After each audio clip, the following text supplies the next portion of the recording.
welcome back. I hope you all had a great break during this conference. We with Oleg even chatted in the special room for a little bit. So right now I'm going to give the audience and this stage to you, Oleg. He will be speaking about fast microservices with GraalVM. I think it's going to be enjoyable. Let's do this. Let's do this. Thank you very much for that. Yeah, my name is Oleg. I work as a developer advocate for the GraalVM team at Oracle Labs at Oracle. I'm going to share my screen, and you will be able to see actually what I'm showing as well. So this is the presentation that we're going to go through. It's called the Fast and Efficient Microservices with GraalVM. And if you have any questions, you can ask them, I think, in the Q&A chat in here, or you can find me later online. And I am almost universally go by @Šelajev, so you can just Google me and find me and send me any question about GraalVM, about software development in particular, or like life in general.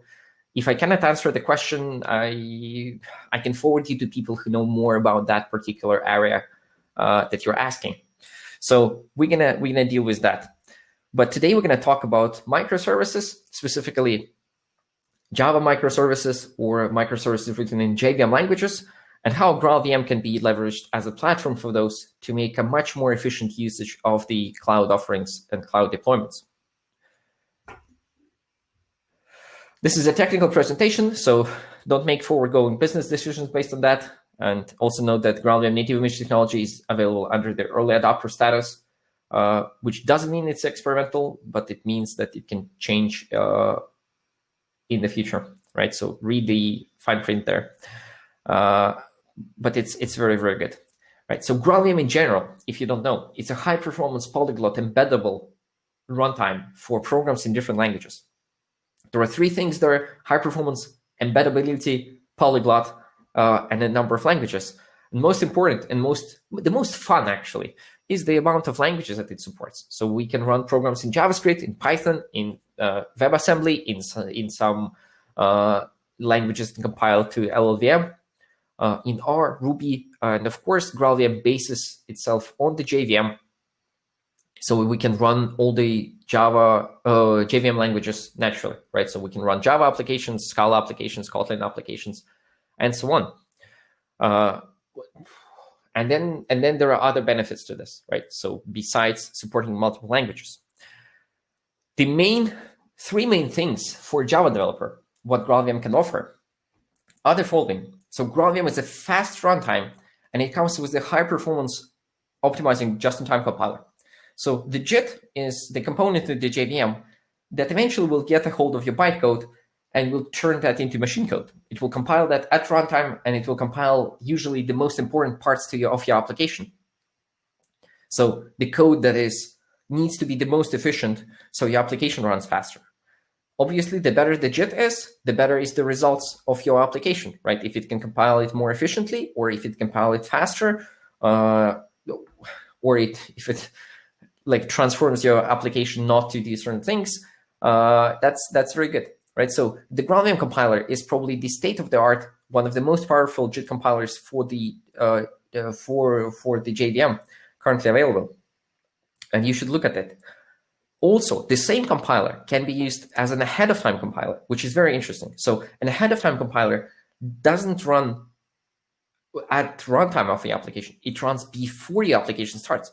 So it can take a look at your application, and there is this native image utility that can feed your application classes to the compiler, and then it will output the platform binary, the native binary that will not depend on the JVM, right? It will be a standalone single file that you can double click, and it will run as any native application would run, right? So it features a different performance profile, and this is where it gets very interesting for the microservices. It features different performance profile that is much, much better for the cloud deployments. And the third virtue that GraalVM can offer to the Java developers is the multilingual machine. So you can have your Java application or like JVM application, right? If you're writing that in Scala or Groovy or Clojure, and you can add other languages and add libraries for the other language ecosystems and run them within the single process. It's not the most obvious how this could be very useful, but there are certain languages which excel at certain things. For example, if you turn to machine learning, most probably you are gonna talk, you're gonna see Python there, right? If you work about UI, then JavaScript will be there, right? If you talk about data science or I don't know some math, then probably you will find languages like R. So now you can use those languages and components written in those languages right inside your Java applications just as easily as if those were like, I don't know, the normal Java libraries. So for certain use cases, this is very, very, very interesting. And we're going to talk about, we can talk about that the full lecture, both about the compiler or the multilingual virtual machine. But today we're going to talk about the native image utility because this session is all about microservices. General, high-level picture. You need to have this information before we get how the native to the question how the native image works. Please wait a second. I'm gonna study a little bit. I see that for some reason on our video slides are a little bit cut off, like in the middle. So can you please turn off and on slide sharing? Maybe it will help. Oh, you mean like there is a full. Like okay, yeah, we see the slides for some reason, just the middle of it. Right, so I stop this. Yeah, right, and I start, and this is my whole screen, right? So this is my whole screen. What do you see now? I can see it perfectly, but I think yeah. Right now, I think I see on the leaf that on the main track that slides are shown as intended to be. Yeah. Very good. Excellent. Right. So back to GraalVM. Right. So you can take your Java application, and with GraalVM, you can run this in two different ways.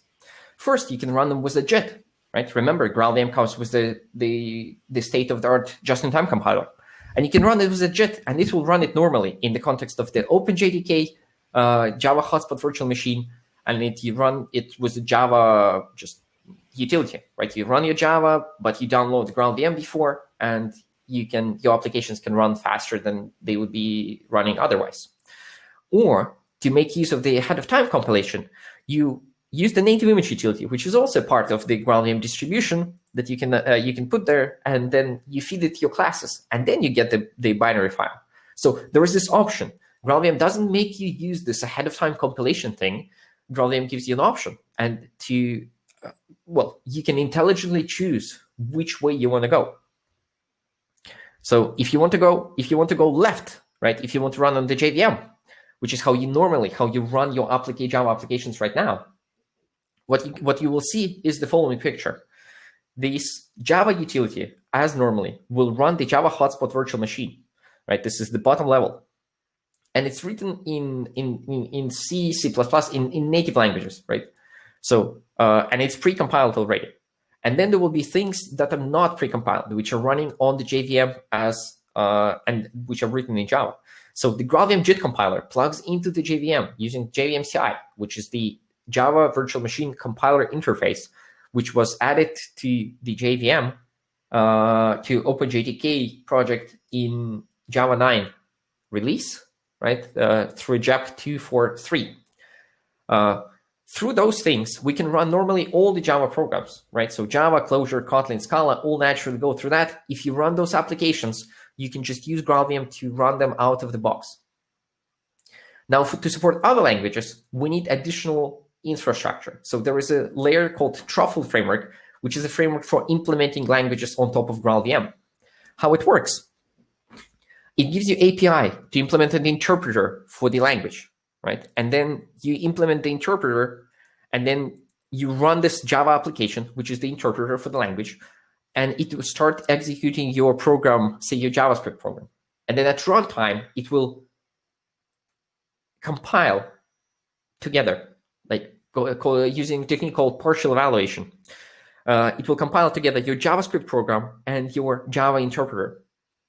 And then it will create like a very large structure for the internal representation of this program for the GraalVM JIT compiler, and it will pass it to the JIT and it will optimize it further. So if there are two levels of optimizations that's happened there, that's why the languages on top of GraalVM are actually really, really fast. And if you think about that, there are like three levels how the languages run. So through the JVM bytecode directly on the on Java Hotspot VM, right? Through the Truffle framework, a number of languages, and then one very interesting interpreter that we have is LLVM bitcode interpreter. So if you run native applications, you can compile them through LLVM. We can take this internal representation and run on GraalVM. So this way we can run native applications like, for example, Doom. Or we just yesterday published a blog post how you can run COBOL applications on GraalVM. And because it's a polyglot runtime, you can also, in the same program, you can have, say, COBOL and another language like JavaScript. So you can take an old COBOL application and rewrite it piece by piece into JavaScript without rewriting from scratch. So, which is a very cool result. But from the architecture point of view, it's a normal Java Hotspot VM that you're running, right? This is important to understand. How do you get started with this? Very simple. So if you're running your applications, you can download GraalVM, you can get it on the website, you can pick and choose which version you would like. Currently, we have distributions based on Java 8 and Java 11, right? So if you use one of those, you can out of the box just download GraalVM for that version and then run your applications normally, and it will probably give you a faster result. So actually, if there is a poll capability or if there is a chat, I would like you to write 8 or 11 if you use either 8 or 11 in production as your main Java version that you're using. Or you can, if it's something else, you can write whatever version of Java you're using. Just for me, it's very interesting. I always want to survey the ecosystem, right? So, and then you unpack that archive, you put it on the path, and you run your applications normally. It all works. It gives you great results. Performance of that application is great, and performance is money, especially in the cloud, right? Because in the cloud, you pay for compute. Every application that runs in the cloud, you're actually paying for the compute resources that it's using. So the faster your application is running, the less resources you can use to serve the same amount of users, the better you are financially. One company that uses GraalVM technology, for example, is Twitter. So they're using the compiler, the GraalVM compiler with their own builds to run their Scala microservices, right? And they report great results. I would encourage you to look at the sessions from Chris Tallinger, and he just talks about how they use the GraalVM compiler and the results they're seeing. It's a kind of very cool sessions. Oracle Cloud Infrastructure team migrated some of their services, and they saw like better peak performance, less GC time, and whatnot. And we know also, we run a ton of benchmarks, right? So we know that GraalVM is really fast. So that's how it can help you. And it's not just fast on some random benchmark code, right? So one benchmark suite that I can recommend is Renaissance, which is the benchmark suite that consists of the benchmarks from modern Java libraries that you are using in your actual applications right now. So you can see there are, for example, there are some reactive extensions and Scrabble implemented with reactive libraries, some reactors. There's some Neo4j, which is the graph database, which is kind of popular. There is some Akka, there is some Dotty, which is a Scala 3 compiler, I think, which is very new, right? So the modern Java code that works as modern Java code, which probably you are using in your applications much more often than maybe the code how we wrote Java like 15 years ago, right? So, and we know that GraalVM shows great results. It shows great results on other benchmarks as well. So you should try it. So if you're running a microservice, even if it's a small microservice that runs for some time, so the JIT can kick in, right? The most important part is that the JIT is different. So your application needs to get to the level of usage that triggers the JIT compilation. Then it will be faster than otherwise. So this is the fast microservices. And now they're fast and efficient. And the thing is, cloud deployments are very different. Normally, cloud deployments are we use cloud differently than we use when we deploy on-premises software. So we don't typically use like large application servers when we want to like create the application in the cloud. Rather, we split our application into small microservices. We try to package every individual component into a small Docker container, which with constrained resources, we want to make it as tightly packed as possible, because in the cloud, we pay not just for compute power, not just for the CPU, but very importantly, we often pay for the memory usage, right? So we want to limit every application, what it does, how much resources it has access to. And we want to put them all together, and we want to have some sort of the orchestration layer taking care of the auto-scaling your applications, right? So, and in this context, the benefits of the normal Java virtual machine, which is a state-of-the-art runtime, right? JVM is super fast. That's why like everyone is writing Java, from banking to financial services to telecoms to you and me, right? Because the platform is really, really good. But the main benefits and speed that JVM offers is the peak performance speed, right? So it warms up, it starts a little bit slower, then it gets faster, like in the long run, right? And it takes some memory, it compiles the application at runtime. So this is great when you run long-running processes. When you run short-running processes and like ephemeral processes that are very constrained, it's not a great idea, because first, it's short running, so it might die before you actually hit that like sweet warmed up spot where your application is actually fast. And second, it has probably very little resources to work with. So if you want to serve your application, run your application, and then on top of that, you want to have the infrastructure bits actually do the work, right? So you want to like a GC that is probably running concurrently with your application, and doing things, because it is good in the long run, but in the short run, it is running concurrently with your application, taking precious CPU from your application. You probably want the JIT compiler to actually do its job, right? But if you have only like a few hundred megabytes of RAM and you need to actually serve some user traffic, and then your JIT needs to work in the background, then it's not the most efficient use of the resources, because it's just like not many of them. So for the cloud, right, performance means a little bit different thing. So if we talk about the ephemeral constrained services, then we don't actually care as much of a peak performance, right, as much of the low memory footprint and the startup speed, right? We want our service to be as fast as possible out of the box, because we want to auto scale them, and we want them to have a low memory footprint because we want to pack them very tightly in memory. And of course, for the long-running applications, we want peak throughput because we give it usually enough resources to optimize in the long run, and we care about the maximal tail latencies. How, like, what's the slowest that we serve the business requests, right? So if all requests are fast, but some of them are like ridiculously slow, maybe this is not a good idea, right? So the tail latency is very often a performance metric that we optimize for in the long run. But there is this line, the line of the cloud, because there's two different deployments models, right? Microservices, neatly packed, care about things on the left for me, probably on the left for you as well. on an actual stage, it will be on the right from you. No, yes, I don't know. Like, so startup speed, low memory footprint, and small packaging is what you want for microservices, right? For them to be efficient at auto scaling. Peak throughput and minimal maximal latency is what you want from your application in the long run. So the good news is that the GraalVM gives you an offer how you want to deploy your things, right? And either you get the peak throughput with the best JIT compiler that you can possibly get, and obviously the latency is a reverse of the throughput, right? If you serve all the requests very fast, if we don't talk about like the events like GC pauses and whatnot, the latency is the inverse of the throughput.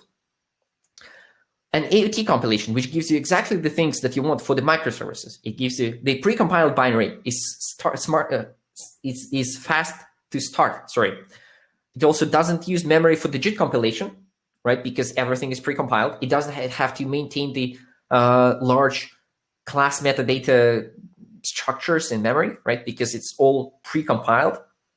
and linked together. And it's also probably smaller because it doesn't depend on the JVM. So you actually don't have to deploy your JVM. You can take your application, right, this binary file, package in this small Docker image, and just deploy that Docker image.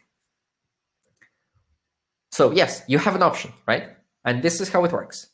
You choose whether you want to run with the JIT or run with an ahead of time compiled mode, and you run it. And it's very, very simple. And your application in the ahead of time compiled mode, right? So the JIT mode is very interesting because it gives you different optimizations that normally, and it can run your applications normally. And it's kind of easy to get started, right? You just download and unpack it and run it, and it runs. And it's not very exciting to talk about, right? But the ahead of time compiled mode is very exciting to talk about, and very exciting to listen about, I hope, right? So the numbers that you can get with this ahead of time compiled mode are ridiculous if you think about the normal Java deployment thing, right? So I will show you an example that can run, and it can say that I would like you to run with a heap of 64 megabytes, right? A very tiny heap, and the application will actually perform reasonably well still. And the application will start and be ready to run this in less than 100 milliseconds, in 72 milliseconds on that particular test. Why is this important? Because usually you want to constrain your runtime to the smallest efficient enough environment, right? If you're using cloud, if you're using any serverless framework like AWS Lambda or AWS Lambda, for example, right? They will charge you, they will bill you for the amount of memory that you're using, for the amount of time that you're actually using this memory. And they will bill you in chunks, right? So, and the smallest chunk, the smallest runtime that you can get is 128 megabytes of RAM, and the billing step is 100 milliseconds. So as long as you are under those values, it actually doesn't matter whether it is like 100 megabytes of RAM or 72 megabytes of RAM, right? Because you're still fitting in this smallest runtime. And as long as your startup and your request processing are under 100 milliseconds, you don't get additional benefits because it charges you for the 100 milliseconds anyway, right? So there are diminishing returns. It's, of course, as engineers, it's very nice to like go and see like how much lower you can get. What's the ultimate small numbers that you can see there? But in the real deployments, actually doesn't, like, there is diminishing returns from going lower than 100 millisecond on the 128 megabyte runtime. So those numbers, that's why I brought those numbers here, because you can see that a native image compiled application can easily fit under those, right? How it does that, it takes your application classes, it takes your libraries, all the dependencies, or the whole JDK, and it takes runtime components from the GraalVM project called Substrate VM. So it takes GC and the thread scheduling and some other bits that are required as a runtime, because you want your application still run with the GC, even if it's compiled to native library or native application, native executable, because otherwise it will just run out of memory eventually. So it takes all that. All those things are written in Java, by the way, right? So your application, your libraries, the JDK runtime classes, also the application, the runtime in the GraalVM is written in Java. So it can take all those Java classes, initialize that application, figure out which classes call which other classes, kind of do the static analysis, which parts will be run at runtime and which parts will not be run at runtime, and then snapshot all that, compile the code, write out the data that your application is using, and write it out in the executable, right? Because the compiler can process the Java bytecode, right? And all those things on the left are in Java, right? So it's in the bytecode form, right? We can process all them universally in the same way. So the native executable is then compiled, so it's optimized with the compiler and written out. The main difference and the main thing that you need to know about this ahead-of-time compilation with native image is that it operates under the closed world assumption. That means that the compiler process, the build process, needs to see all the bytecodes that will ever be executed during your application runtime. So that means a couple of things. First, it means that there will be no loading new classes at runtime, because if all bytecode has been seen, then there is no new classes. That is what allows us not to use the class loader or bytecode interpreter or include any of that facilities in the native image. But it also allows us to have aggressive ahead-of-time optimizations. For example, if we know that the class hierarchy doesn't change, we can directly link into the method without going through the virtual call, because, for example, we know what exactly class we're dealing with, right? So because we see all the bytecode.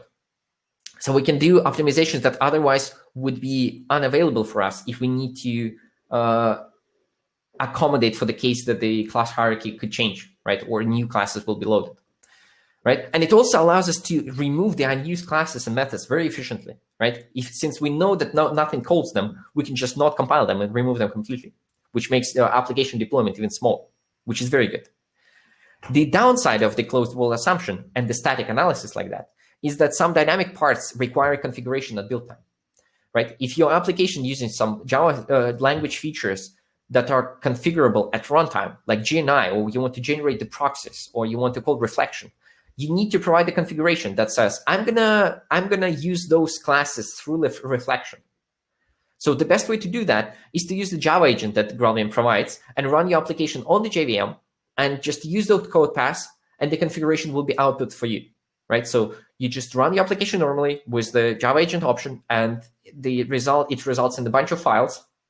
And you just say, look, oh, native image, here are my files. Please use them, right? This is my configuration. And then your application classes will be included and your reflection access will work. And very many people say that GraalVM breaks reflection, which is absolutely not true. Reflection works beautifully on this. What also works beautifully is the runtime characteristics, right? So you can run with the AUT, and then you will see like a small application. So here's the graph which records the CPU and the memory, RSS, the whole memory of the process for a small microservice that like renders 3 requests or 4 requests and sleeps a second between them, right? So on the left in the ahead of time compiled mode, you can see that it uses 32 megabytes of memory, RSS. The total RSS of the project is 32 megabytes to serve a few requests. So you can see in the JIT mode, the same thing starts, and then it uses CPU immediately because it needs to initialize the application, load some classes, find some things, initialize the locals and the number format and the simple date formats and the everything like that, right? So it does a lot of work. And then the second spike there is where the JIT compiler like kicks in, because you start serving requests and it starts seeing new code, and the new code needs to be compiled. So that's what you see the second CPU. And of course, the memory usage is higher.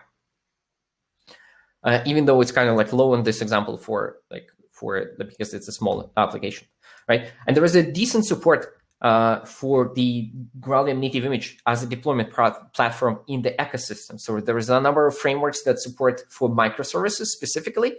There's Helidon, there is Micronaut, there is Quarkus. Spring Boot applications are coming. There is work going on that. If you work with command line applications in Java, Pico CLI is the library that I wholeheartedly recommend. It's absolutely great, and it works with GraalVM native image as well. And Spring applications are coming. So if you're working with Spring, and if you want to learn more about Spring and native images, there are sessions called the Path Towards Spring Boot Native Applications by Sebastian DeLuza and Andy Clement. And they talk about the work that has been done, what works currently, what are the plans for the future, and how to actually assess and think about GraalVM native image as a platform for Spring Boot applications. So that is a very educational session that you should watch, right? Out of those frameworks, I like Micronaut quite a bit, right? So Micronaut is a complete application framework with everything that you would expect from a framework.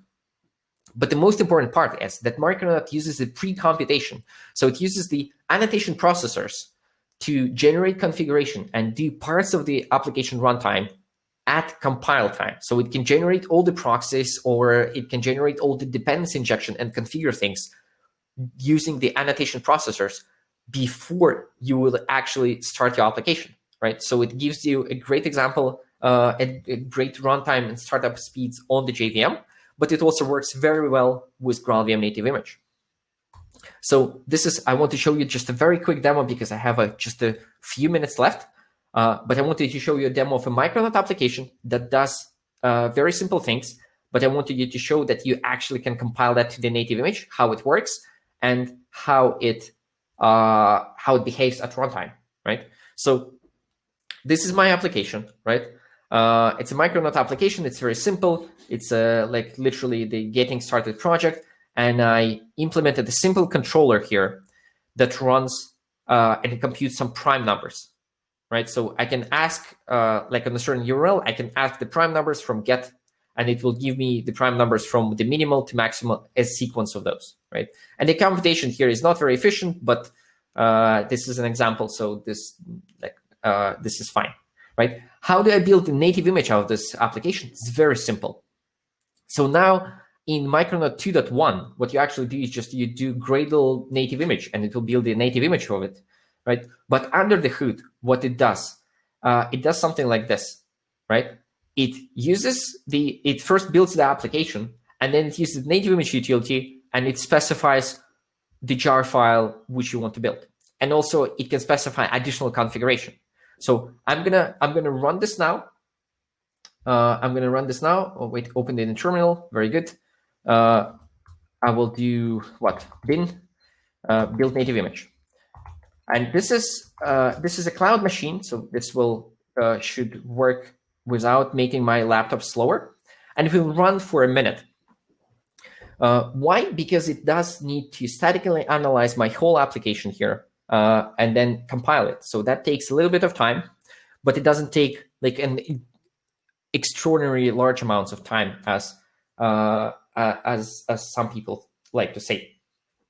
Right? It takes a few minutes at most. It takes a few gigabytes of RAM as well, because it needs to load actually all those classes and build the full application graph.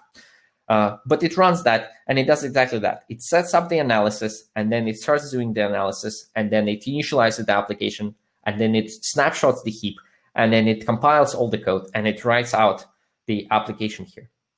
The important parts here, which I want to show, is to speed up your application. There, you can use a few features, and the most interesting there is probably the PGO, the profile guided optimization. So I'm gonna look at the file called build native image PGO, and this is what it does, right? While the application is building, not the most interesting thing in the world to look at, we're gonna look at this build script, right? So it uses the native image utility twice, right? Profile guided optimizations is it's a feature of the GraalVM Enterprise, but what it allows you to do, it allows you to gather the profile ahead of time. So you build an instrumented image, you say PGO instrument, you build the instrumented image, and then you apply load to that, right? So you run your application and you execute the code path, and the compiler, not the compiler, yes, the application will output the configuration file that says those code paths were executed, that was the data. Similarly to how the JIT compiler gathers the profile, PGO can gather the profile with this instrumented image. And then when you build the actual application, right, you can say, this is my application, these are my profile files, right? This is what my workload will look like. And then the compiler can use that information to make a more efficient binary, sort of how the JIT will see the code with the profile applied, right? So this will make our application much more efficient. And normally, this actually pushes the application to the efficiency, the peak performance of that, much closer to the warmed up JIT than just the native image. But just the native image is very good as well. So I'm going to run this primed serial, right? Primed serial. You can see it starts in 24 milliseconds. Right, and it can go into my browser, right? In my browser on my other screen, right? And I'm gonna pull it here, right? So this is my application here deployed to that thing, and I can just hit the primes and run them under 100, and it will give me the sequence of primes from two random numbers under the 100, right? So those are the prime numbers. You can see it works really well, because it's a small application. And I can also start up the Java application here just for you to see. So I will do Java minus jar. Like first I will do the version, right? So you see my Java is actually GraalVM, right? And my native image is also GraalVM. Very nicely. Right. Yeah, I can see it. For some reason, it's stuck for a little bit. Yep. Sorry. Continue. Yeah. So this is my terminal, right? So my Java is the GraalVM. My native image is GraalVM. And what I can do Java -jar build libs crimes are cool all jar, right? This is my application, and I can run it normally in the Java mode as well, right? So the startup is really good for the Java application, but it's a little bit slower for the than the native image, and you can see that it actually like runs the same way. So this is what I wanted to show you. This is what I wanted to show you. I also wanted to show you a small benchmark analysis there that will just bombard this test script that will bombard the application with just requests and record the data. But there's, I don't think I have time for this. So you will have to believe me that if you apply the profile guided optimizations, you will get a much, much better result with the native image, right? And you can put this into your application here with the normal things. You can put the into a smaller thing. You can see that the startup time becomes slower because it takes less resources, of course, but it still works the same way, right? And you can put this in a Docker, right? So if I look at this, right, what is the tool? LDD, right? And then LDD prime serial, right? Prime serial. This is the application, and it's not linked to any JVM, right? It's just operating system libraries, so you can put it in a very, very small Docker container and run with it. Right. So let's go back to the slides very quickly. If you want to improve that, you want to make sure that you configure the memory. You can use profile guided optimizations, and the important, you want to minimize the container resource consumption to the throughput, right? So if you can go to the lower runtime, maintaining the throughput at the acceptable levels, you win because you pay less for the cloud. This is what efficient microservices about. And in general, if you want to write applications that are good for the compilers, write small methods and do not hand optimize, because JITs currently are very, very good, right? So use GraalVM, it's really good. This is what GraalVM can do for your Java microservices. Either run them normally very fast or run them in the ahead of time compiled mode, which uses less memory and starts up really fast, which is very good for certain cloud deployment strategies, but it gives you the option how to run it, right? So you now are not constrained to running it with just the JIT, right? Which is very, very good. There is the Oracle GraalVM Enterprise Edition. If you want to look into that, if you want support by the team, then you might talk to someone about that, or you can just download the GraalVM from the open source. There's a repository on GitHub where you can download that. It's under the open source license. You can talk to us there. Follow us on Twitter. Read our blog post about cool stuff like running COBOL with JavaScript, or which performance optimizations are the most important, and use it for your applications, right? So this is it. This is my last slide. I don't have anything more. I think I have time for just one quick question. Yeah, thanks. That is really interesting, and I think it will encourage many of us, me personally, definitely, to try it and see how it will work and how fast it will run eventually. I think we have time for I see 4 questions. That's okay. I'm gonna read them now. So the first question: so what's the ambition for Graal versus the JVM? Is a dream that all Java applications will run on Graal eventually? Yes, this is a very great question, Bart. I can see that. And to be honest, the vision on GraalVM is that all applications will run on GraalVM eventually, right? So GraalVM is for anything that actually a machine computes, right? Java applications are running better on GraalVM. JavaScript applications could run better on GraalVM. Ruby applications could run better on GraalVM. So it's a very visionary runtime in the project. So I think it's your choice, right? I think that many applications run better on GraalVM. Java applications run better on GraalVM than on any other JVM, right? So for me, I use GraalVM on my machine all the time, right, as a default JDK. So for me, that particular part of the dream is done, right? Java applications run on GraalVM.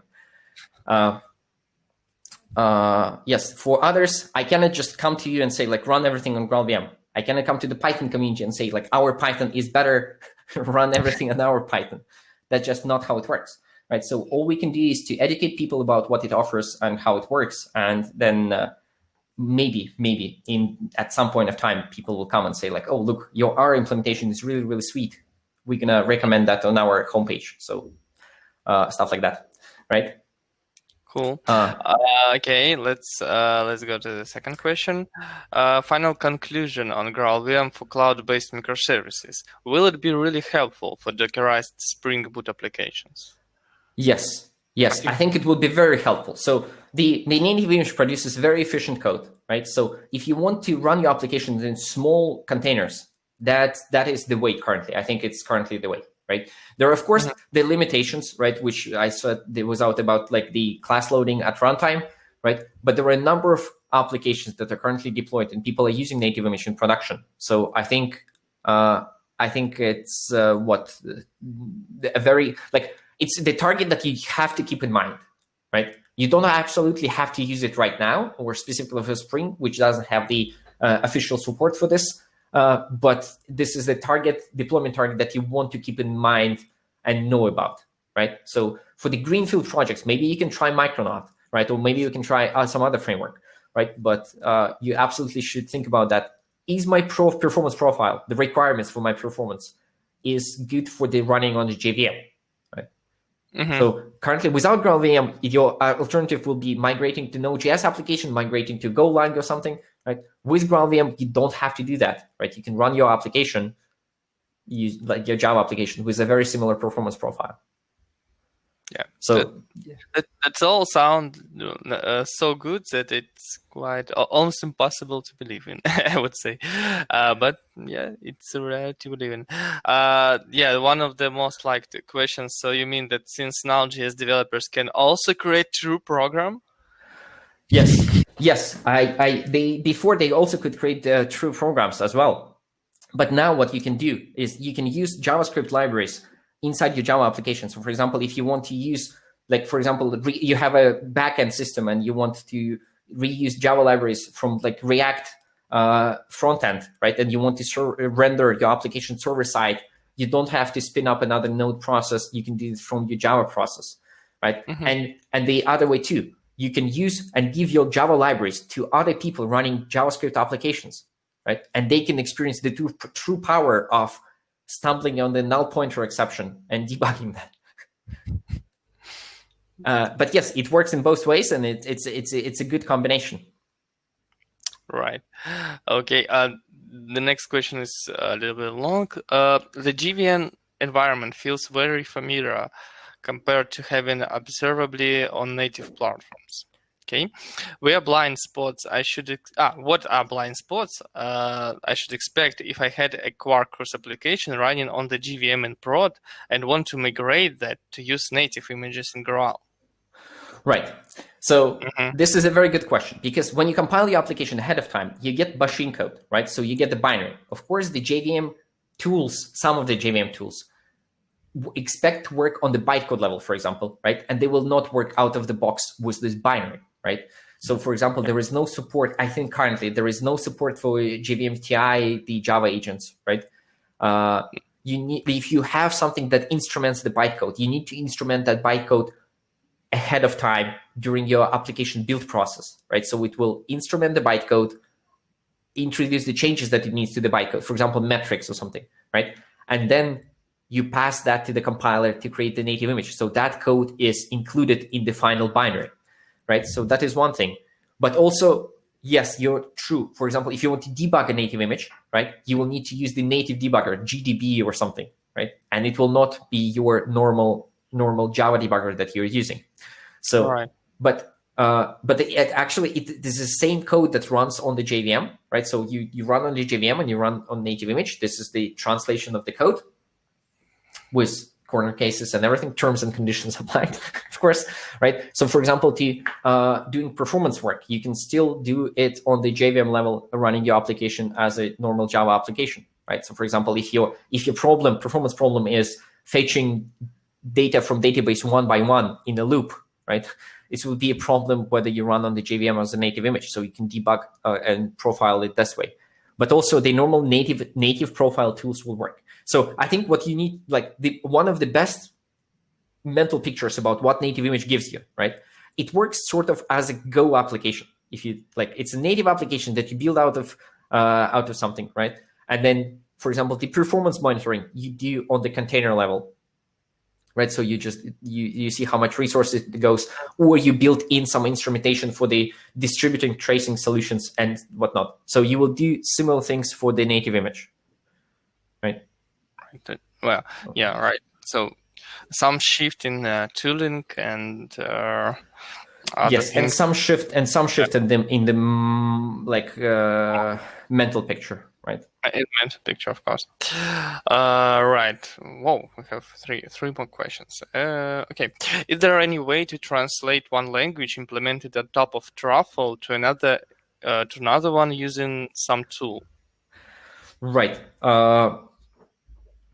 So Truffle is a framework for making languages, right? You create interpreters using Truffle, and then they run. So I don't think there is currently a way to translate those languages, because it's literally what it does. It builds the abstract syntax tree of your program, right? And then it starts evaluating that. So you will need to create the, for example, it doesn't compile the language to the Java bytecode, right? So there's no intermediate representation as Java bytecode, right? It just directly goes from Java interpreter, and your language application goes directly to the GraalVM compiler graphs, the compiler graphs that then get compiled. Mm-hmm. So I don't think the translation there is possible. At least what you get from Truffle, right, is that the tooling works universally across all languages, right? So you can use the same debugger that you use for JavaScript, right? You can use it for Python, or you can use it for R, or the profiler. Because from the runtime point of view, all applications just look like trees, right? So it doesn't matter which application you kind of instrument for debugging. But translation means that you need to understand how syntax concepts in one language, how to express them in another language, right? Mm-hmm. which is a manual step anyway, right? All right. Yeah. If it even would be something like decompiling, right? So the code would be a mess. I don't know. Yes, it's a bit hard, especially there are a number of languages that support it, right? So that would make it very, very hard to run this and to even understand this, because currently for example, we can run JavaScript, right, with the JavaScript engine. Right, mm-hmm. But it includes the GraalVM runtime that also is present at runtime to do certain things, like GC, for example, right? And now you, for example, want to compile it to the LLVM bitcode, which is also a supported language, right? And then we need to probably include the runtime bits as well there, because otherwise you will take this bitcode, right, and you would like to compile it to using LLVM. So I don't think it's possible right now. I think it would be very interesting to have a research project about which languages could be kind of sort of translated, or which languages have similarities. But I wouldn't hold my breath that this is something that is possible and usable soon. Mm-hmm. Okay, thanks. And we have 1 minute more till the next talk on this track. So it probably for the one last question. Do I need a full version of GraalVM to make it shines? Yes. So there are, you need a full version of GraalVM, either the GraalVM Community Edition or the GraalVM Oracle GraalVM Enterprise Edition. They are fully compatible in the sense that they run the same applications. Right, so you don't need the GraalVM Enterprise Edition to make it shine. You can still benefit from the good JIT compiler and native images and multilingual runtime. The GraalVM Enterprise Edition will be faster. The compiler will be smarter. There were some other features, but they essentially run the same programs. So you don't have to use GraalVM Enterprise Edition if you're asking about that. Mm-hmm. Okay, I think that's it because we're running out of time. Any more questions, I think you can feel free to ask in a chat or direct chat. This on a Pine platform. Yep. So thank you, Oleg. Yeah, thank you very much. Sorry it took a little bit more time. Yep. That's all right. Thank you all, and see you on the next talk. Thanks.